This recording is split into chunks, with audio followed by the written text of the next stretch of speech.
Hello friends, Heidi here from Rain Country. God is good all the time, and I thought I better get out here early before all the kids start running around in the neighborhood and it gets loud and noisy out here. And also so you can see what my West herb garden looks like at this time of the year before things really start growing, because I didn't show this last year. Now I do have things that have started growing, such as my rosebush. This is the one, well, I have a couple of rose bushes I've saved. This used to all be roses along here, and it wasn't near as wide. It was just this long skinny strip. I had some roses and lilies growing in there. And since then it's been modified. I kept a few of my rose bushes so I could save the rose petals. And I used some of the stuff I use in my skin cream and my vinegars, you know, my hair wash vinegars.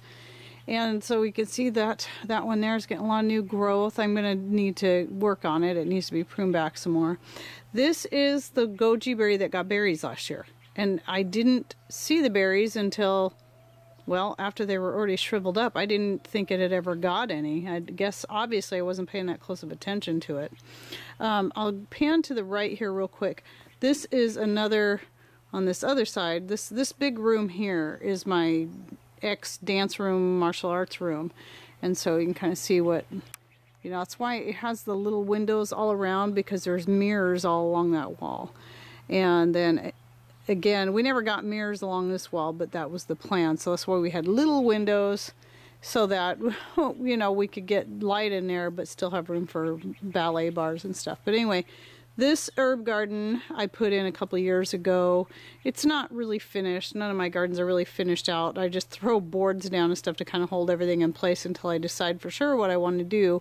But you can see I've got some time that made it through the winter, thankfully.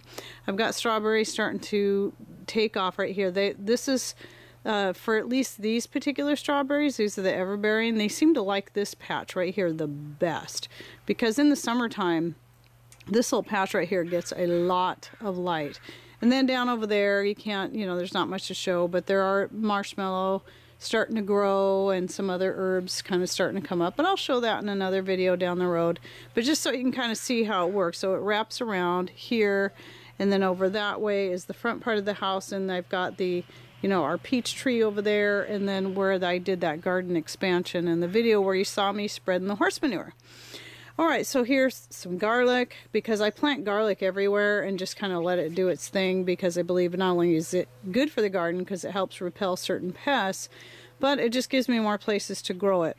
Now, you can see I had spread a whole bunch of leaves this last fall that I got from the neighbors, and under this big patch of leaves right here is some oregano, and it's starting to come up, but it's a big plant. It's actually all the way around. If I get in close here, you can see and pull these leaves back, you can see there's just a whole bunch of fresh oregano growing up under there. That is one of my older Feverfew plants. I'm gonna assume this might be the last year. However, as I said in another video, right over here, these are not this one. This is part of the old plant. You can tell by the way it looks, and then the stiffness of the you know, what it's connected to here. But that right there, that is a baby plant from the seeds that have been dropped. And if you look back here, all of those there are more Feverfew. There's several of them growing back here, and this is all just from self-seeding. And so those of you who bought Feverfew plants from me, if you at least get one of your Feverfew herbs, you know, plants to make it through, to survive, you'll have more than you'll need after that, because it self-seeds. Now, this is one of my sage. It always looks this way this time of the year, but once the weather starts warming up, it starts taking off, and it will fill in and get very full and thick, and you'll see that. And if you go back and watch my video from my West Herb Garden video from over a year, well, not quite a year ago, because it was in the summer that I showed it, you'll see how full and big this sage plant gets. And the only reason it looks splotchy right now is because it's just dew.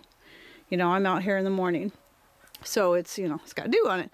And then this is one of my elderberries. I had to cut it way back, thinking maybe it was a mistake to plant it so close to the house. This was a little tiny thing when I got it a couple years ago. And last year was the first year for me to get berries.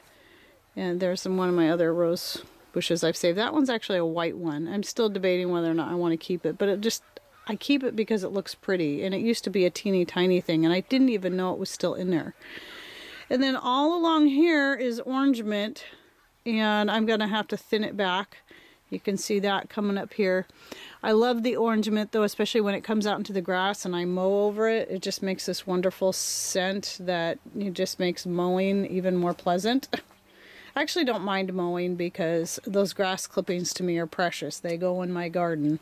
I think grass clippings have been one of my favorite organic composting material to put on my garden because it keeps the ground really damp. You do have to be careful because it can get a little hot, so you want to spread it sort of thin on certain areas. But anyway, this is the biggest lavender plant I have because this was the first one that I bought when it was a teeny tiny thing. But I do have lavenders I've since started from seed. I just don't know which ones they all are because I bought several plants, but I also started several of my own from seed. That one's lavender, at least where we're at, is a little more difficult to start from seed. And then this right here is some woolly lamb's ear. Again, just like any of these other herbs, it's going to fill in and it's going to get huge. And then this whole section is going to be nothing but various shades of green plus some purple flowers from all my lavender and so on. And then down there is some lemon balm, and all that you see back there, that's just ashes from the wood stove. We just kind of throw the ashes here, there, and everywhere in the garden because it's going to add a lot of, you know, that wood ash is going to add a lot of good minerals. Here is another really big oregano. My lemon balm, even though it's spreading, for whatever reason, it's never got real huge. But I get plenty. I get enough, you know, for me to use it the way I want to. But the oregano, this was actually 2 separate small oregano plants. These were 2 that I'd bought as starts, little tiny guys, and they've just gotten huge. And that oregano that I showed you down over there was a start from this. All the other oregano plants I have were starts that I made from these. Because oregano and anything in the mint family is very easy to propagate. And of course, as anyone who grows mints know, they'll take over. This mint here is the mojito mint. I still need to finish cleaning up. I still need to finish, you know, clipping some of this stuff back and getting it nice and neat. Same thing with the lavender. I'd started it. I get out here on nice days and pick at it a little bit when I have time.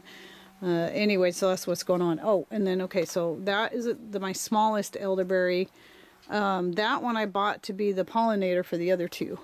So this is the second one. I walked right by it and I didn't show it, but you can see it's getting lots of new growth on it. So hopefully I'll get a lot more elderberries this year. Okay, and there's another woolly lamb's ear. So I think I have one more in the back, but I used to have tons more in the back, and I pulled a lot of them up to make more room since it was getting huge, because woolly lamb's ear will spread, and it also readily self-seeds. So if you bought any of those seeds from me, just know that it will, you know, it can spread. But I love it, and I don't mind having plenty. It's just every so often I have to pull up a plant so I can make room for other things. Now, this is one of the things I'm most excited about, is the rosemary. Now, I think most of these rosemaries I've had for at least a couple of years here, but a couple of them are newer that I put in last year, because I've discovered that this section right here is the one place I can grow rosemary and it survives. There's 2 different types of thyme there. That one is the same one I showed you on the other side there. It doesn't look quite as healthy as the one over there, so I may move both of these thymes over that same section because they seem to like it right there. But anyway, so this gets plenty of sun. There's another thyme in the summertime, even though you can't see it here because it's early morning and it's still it's not even quite spring yet as the time that I'm shooting this video, even though it's just a few days away. But in the summertime, this does get just enough sun for the rosemary and the thyme to do well, especially the rosemary. But because it's up against the house, I do have this garden section slightly sloped this way so that the water will drain down. And then also we have it's up against the house, so it's got the roof up there to help keep it from getting too much of the plenteous rain that we get around here. And then of course here's my other sage. There's another one of my older Feverfews, and you can be, you know, I'm pretty sure you'll see a bunch. If I was to pull back them leaves, you'll see a bunch more Feverfews coming up. There is one of my catnip plants right there, just starting to grow. And then all in here there should be some nasturtiums coming up pretty soon when it gets warmer, because I grow nasturtiums right in here. I try to grow them everywhere. Some places they do better than others. And then right there I had a great plant that somebody gave me, but it ended up dying on me. So I'm going to probably dig that up and put something else in there. But right in here, there's also some horseradish that hasn't started coming up yet. And a few other herbs and plants I'm sure I'm forgetting. Oh yeah, and there's random marshmallow scattered about here, like this right here. This is a marshmallow. This is just the dead part here, but if I was to dig down here, you can see the little, you know, in the second year that you're growing your marshmallow, you'll see these little things. Now, if they're out where they get lots of sun, these will turn a deep burgundy. Rather than staying this lighter color like this. But anyway, all through here, there's like 4 or 5 different marshmallows all through here. And again, you can see the random garlics around. And then also last year, when I showed this section, I showed that in a couple of open spots that I had left and I had extra seed potatoes, I planted potatoes. And I didn't get tons. You know, I think I planted some back in that area. But I got some potatoes out of here. It worked. I had some planted right here. So, you know, it wasn't such a bad idea. Just trying to get the most out of everything I can. Oh, and this is a marshmallow right here. I can tell by the way these dead stems look. So if I dig back, you'll be able to see. Ooh, this one's even starting to get little tiny leaves on it. So you can see the little stems coming up. Because of the leaves, you know, being covered up with leaves, they haven't been getting a lot of light, so there's not a lot of red in there yet. But these ones are already getting little marshmallow leaves. I can't believe that. So very cool.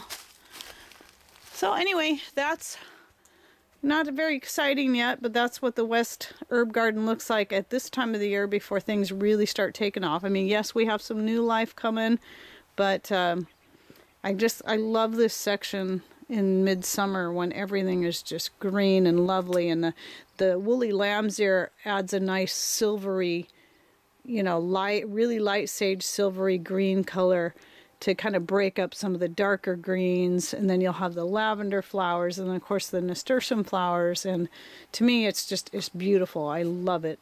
Oh, and then over here to my right, this is our wood pile. Can you tell? It is all up against my poor little apple tree, so we got to get busy and get this all out of here and start stacking it eventually. So, my apple tree. Alright, well that's it for my garden update for today. Hope you enjoyed this video. Thanks for watching. Take care, and God bless.